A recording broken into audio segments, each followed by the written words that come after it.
زمونږ دا دوه غټ حاجت دي نو چې بېغمه شوې غمونه به الله ختم کړي. هر سړی پریشان نه دی او خفه دی او غمونه دي پریشانۍ دي.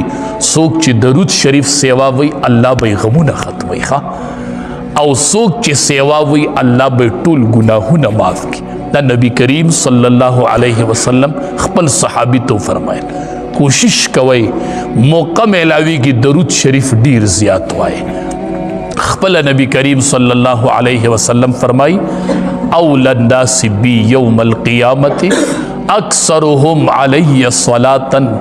د قیامت په ورځ به ما ته د ټولو نه نږدې کس هغی چې د چا درود شریف سیوا راوړه، دا به ما ته نږدې د الله حبیب. که د چا دا خوښی چې د امام الانبیا په څنګ کې ولاړ یم په میدان محشر کې، د امام الانبیا ته نږدې یمه، نو چې د چا درود شریف سیوا نو دومره به د امام الانبیا ته نږدې